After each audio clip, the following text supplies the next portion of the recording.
12,000 question आप solve कर चुके होंगे किसके, बायोलॉजी के। सफर जो धूप का किया तो तजुर्बा हुआ, वो जिंदगी ही क्या जो छाँव छाँव चली। जी हाँ दोस्तों, तो अभी नीट एग्जामिनेशन में लगभग आपके 120 दिन, क्योंकि मैं 130 दिन नहीं काउंट करूंगा क्योंकि फेस्टिव सीजन है और कुछ हर्डल्स भी आती है बीच में 2-4 दिन, तो उसको छोड़ते हैं। लेकिन जो बचे हुए श्योर 120 दिन है, उनमें बचे हुए 120 दिन में हमारी क्या स्ट्रेटेजी होनी चाहिए कि अगली होली हम किसी अच्छे मेडिकल कॉलेज में मनाएं, और खास करके अपने ड्रीम मेडिकल कॉलेज में मनाएं। बहुत सारे स्टूडेंट्स की ये क्वेरी है कि क्या अभी भी सिलेक्शन हो सकता है, या क्या प्लानिंग होनी चाहिए, कैसे इन 4 मंथ को हम यूटिलाइज करें कि हमारी तैयारी और इम्प्रूव कर सके। तो कुछ पॉइंट्स है, एज योर सीनियर मैं डॉक्टर पीयूष तिवारी जरूर आपसे सजेस्ट करना चाहूंगा। फॉलो करना या ना करना ये आपकी अपनी रिस्पॉन्सिबिलिटी है, ठीक है। लेकिन हाँ, अगर फॉलो किया तो definitely you will get benefited. अगर फॉलो करेंगे तो जरूर आपको फायदा मिलेगा। तो इस 120 दिन में हमारी क्या प्लानिंग होनी चाहिए और क्या स्ट्रेटेजी होनी चाहिए, कोर्स कैसे खत्म करें और कैसे पढ़ाई करें, क्या प्लान होना चाहिए हमारा कि हम ज्यादा से ज्यादा मार्क्स अचीव कर सकें और अपने ड्रीम मेडिकल कॉलेज को पा सकें। तो जो सबसे पहली बात मैं आपसे बताना चाहूंगा कि मैक्सिमम बच्चों की एक क्वेरी है कि सर रिवीजन कैसे करें। तो रिवीजन के बारे में जो हमारा अपना मानना है कि रिवीजन का जो सबसे बेस्ट तरीका होता है, अगर आपने सब्जेक्ट मैटर कंप्लीट कर लिया है तो रिवीजन का बेस्ट तरीका होता है क्वेश्चन। जितना ज्यादा क्वेश्चन आप सॉल्व करेंगे, आपका रिवीजन उतना ही स्ट्रांग होता जाएगा। मैं ऐसा क्यों बोल रहा हूं, क्योंकि बहुत सारा जब हम भी प्रिपरेशन करते थे तो रिवीजन करने के लिए अपनी कॉपी खोलते थे और पढ़ते थे उसे। लेकिन जब आपके सामने सब इमेज एक बार बनी हो तो रिवीजन में आपको पकड़ ही में नहीं आता कि आखिर में हमें समझ में क्या आता है और क्या नहीं आता है, क्योंकि सामने सब कुछ दिख रहा होता है। लेकिन जब आप वही रिवीजन करने के लिए, जैसे कोई चैप्टर रिवाइज करना हो आपको, तो रिवाइज करने से पहले अगर आपने सही में कंप्लीट किया उस चैप्टर को पढ़ के एक बार, तो आप उसके क्वेश्चंस सॉल्व करिए। जब आप क्वेश्चन सॉल्व करेंगे ना, तो एक बात जरूर फेस करेंगे आप कि कुछ क्वेश्चन तो ऐसे होंगे, लगभग 60 to 70 या 80%, किसी किसी के केस में 90%, जो सारे क्वेश्चन यानी 10 में से 100 में से 90 क्वेश्चन उसके सही हो रहे होंगे। वो जो 10 क्वेश्चन आपसे सही नहीं हुआ है ना, उस चैप्टर के लिए वही रिवीजन पॉइंट है। वैसे भी बात कर लें अगर, तो नॉर्मल लाइफ से रिलेट करके इस बारे में बात करें, तो जैसे कि मुझे पता हो कि गाड़ी चलानी कैसे है, तो थ्योरी क्या कहती है, थ्योरी ये कहती है कि गाड़ी चलाने से पहले गाड़ी स्टार्ट करना सीखें। तो स्टार्ट किया मैंने गाड़ी, और गाड़ी स्टार्ट करने के बाद मैंने किया क्या कि मुझे थ्योरेटिकली इतना पता है कि गाड़ी स्टार्ट करने के बाद मैंने अपना क्लच दबाया और गियर लगाई और क्लच को धीरे धीरे छोड़ा, चाहे वो 2 व्हीलर हो या 4 व्हीलर। लेकिन प्रैक्टिकल लाइफ में क्या इतनी ही आसानी से गाड़ी चलती है? नहीं। प्रैक्टिकल लाइफ में आपके सामने और भी गाड़ियां होती हैं रोड पे चलाने के फंडे अलग हो जाते हैं। लेकिन जैसे जैसे उसी गाड़ी को प्रैक्टिकल लाइफ में हम ज्यादा चलाने लगते हैं, उसी गाड़ी पे हमारा हाथ सेट हो जाता है। अब किसी भी हर्डल्स को या हमारे मोहल्ले में पड़े हुए ब्रेकर का भी अंदाजा हमें रहता है कि यहाँ ब्रेकर आने वाला। क्यों? क्योंकि हम उसको बार बार फेस किए। तो जब आप रिवीजन करते हो और कॉपी से देख के रिवीजन करते हो, तो आप एक्चुअली में छांट ही नहीं पाते हो, अलग ही नहीं कर पाते हो कि आपको क्या आता है और क्या नहीं आता है। लेकिन अगर सही में रिवीजन का बेस्ट तरीका होगा तो क्या होगा कि आप, अगर लगता है कि आपने कोई चैप्टर कंप्लीट किया है और आपके मन में तमन्ना है कि आप उसे रिवाइज करें, तो पहले उस क्वेश्चन या उस जो भी चैप्टर है उसके क्वेश्चन सॉल्व करें।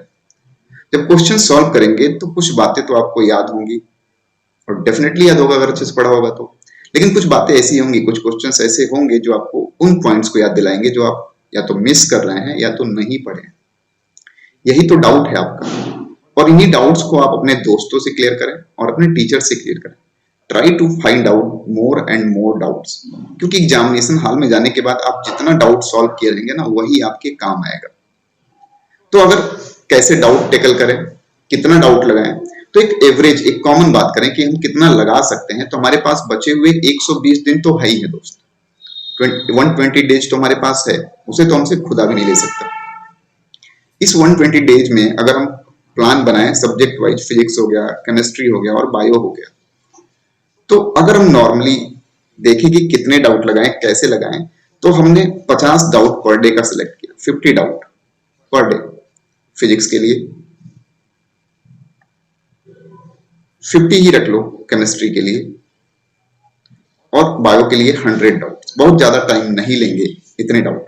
तो आप खुद काउंट करेंगे कि लगभग 120 दिनों में आप 6000 फिजिक्स के डाउट सॉल्व कर चुके हो, 6000 केमिस्ट्री के, और 12000 क्वेश्चन आप सॉल्व कर चुके होंगे किसके, बायोलॉजी के। और एक बहुत लॉन्ग फिगर है, बहुत बड़ा फिगर है कि आप इतने क्वेश्चंस को लगा के जा रहे हैं। क्यों? क्योंकि 6000 क्वेश्चंस में क्या होंगे, कुछ क्वेश्चन ऐसे होंगे, 6000 क्वेश्चन में हो सकता हो कि आपको 500 डाउट मिले, 5500 क्वेश्चन आपने सॉल्व कर दिया। 12000 में हो सकता है कि 11000 क्वेश्चन आपको आता था, 1000 डाउट मिले, यही आपके रिवीजन का पॉइंट है। ठीक है। दूसरी बात, दूसरी जो सबसे बड़ी गलती होती है कि हम बहुत सारे स्टूडेंट कहीं ना कहीं कोई ना कोई टेस्ट सीरीज ज्वाइन किए होते हैं। टेस्ट सीरीज जब ज्वाइन करते हैं तो बेसिक सा फंडा होता है कि टेस्ट सीरीज के थ्रू हम अपने आप को इवेल्युएट कर सकें।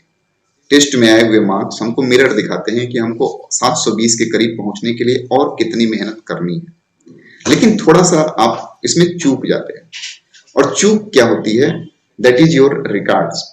रिजल्ट आता है तो हम रिजल्ट में टॉप की होड़ में रहने के लिए या तो कभी कभी कुछ क्वेश्चंस को तुक्का मार के अप्रोच करते हैं, कभी कभी हम नकल मार लेते हैं, लेकिन इन्हीं चीजों को आपको अवॉइड करना है। क्योंकि एग्जैक्टली आपने टेस्ट सीरीज क्यों ज्वाइन किया है, पहले इस बात को आपको इवेल्युएट करना पड़ेगा। टेस्ट सीरीज आपने ज्वाइन ही इसलिए किया है कि आप खुद में इंप्रूवमेंट चाहते हैं। सपोज करिए कि मैंने 5 तुक्के लगाए और उसमें से 3 सही हो गए। उस 5 तुक्कों को लगाते समय मेरा अप्रोच क्या था, सही होने के बाद इस अप्रोच को हम याद भी नहीं रखते, और हमें लिटरली पता भी नहीं होता कि इस 5 क्वेश्चन में जो 3 सही हुआ है, क्या हमारा अप्रोच सही था कि नहीं। लेकिन आप सही में कसम खा के बैठे कि अगर मुझे वही क्वेश्चन सॉल्व करना है जो हमें 100% श्योर है, अगर किसी क्वेश्चन में आपको 99% भी ये श्योरिटी है कि 1% गलत होने का चांस है इसका, तो आप सही में उसे अटेम्प्ट ना करें, इस प्लान को जरूर फॉलो करें। क्यों? और उस क्वेश्चन को आप ट्रिक कर लें कि इसे हमें अपने दोस्त से या अपने टीचर से क्या करना है, समझना जरूर है। क्योंकि ये जो 1% का डाउट है ना, वो एग्जाम में 100% में कन्वर्ट हो जाता है, और आपको ऐसे ही डाउट क्लियर कर करके ही तो अपना इवैल्यूएशन या अपने मार्क्स बढ़ाने हैं। आप जैसे जैसे एक्यूरेसी लाते जाएंगे, आप ये मत सोचिए कि आज मैं यहाँ तुक्का मार लूंगा तो अचानक से नीट में आपकी स्ट्रेटेजी एकदम चेंज हो जाएगी। आपने जो चीज किया ही नहीं एक साल, फॉलो किया ही नहीं एक साल, अचानक नीट वाले दिन आप एकदम एक्यूरेट हो जाएंगे। एक्यूरेसी मेंटेन करने की दोस्त आदत अभी से डालनी पड़ेगी।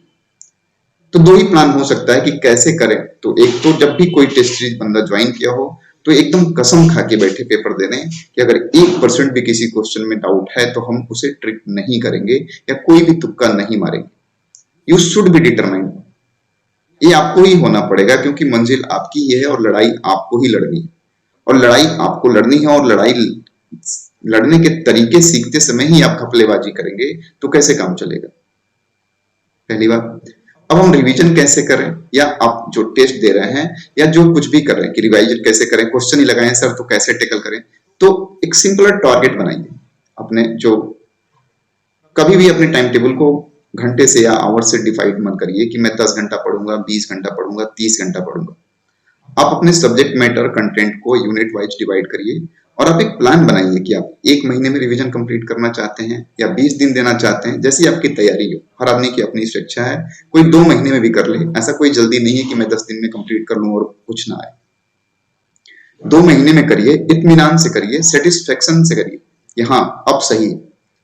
लेकिन उस 2 महीने या 1 महीने या 15 दिन को आप कैसे डिवाइड कर सकते हैं अपने रिवीजन के लिए, तो आप यूनिट सेलेक्ट करिए। जैसे मान लीजिए बायो में 9 से 10 यूनिट्स होंगी अगर आपकी, तो 9 से 10 यूनिट का एक डे डिसाइड करिए कि इन 9 से 10 यूनिट मुझे कितने दिन में टैकल कर ले जाना। तो शुरुआत करिए क्वेश्चन सॉल्व करने से, अगर आपने थ्योरी पहले पढ़ ली है तो। डेज को डिवाइड करिए, क्वेश्चंस देखिए कितने हैं, जो भी डाउट आए उस पर ट्रिक लगाइए। अपने पहली प्रायोरिटी मैं हमेशा अपने फ्रेंड्स को देता हूँ सवाल पूछने के लिए। क्यों? क्योंकि अगर दोस्त सवाल बताता है तो एक चिंगारी सी भड़क जाती है, अगर आप सही में कंपटीशन की भावना रखते हैं तो। और मेरे दोस्त एक बात जरूर याद रख लेना कि अगर एक चिंगारी जिंदा है तभी आप कॉम्पिटिटर हो। चिंगारी नहीं है तो कंपटीशन से ही बाहर हो। तो दोस्त बताएगा तो एक तो चिंगारी आग में बदलेगी, तो पढ़ने में और मन लगेगा।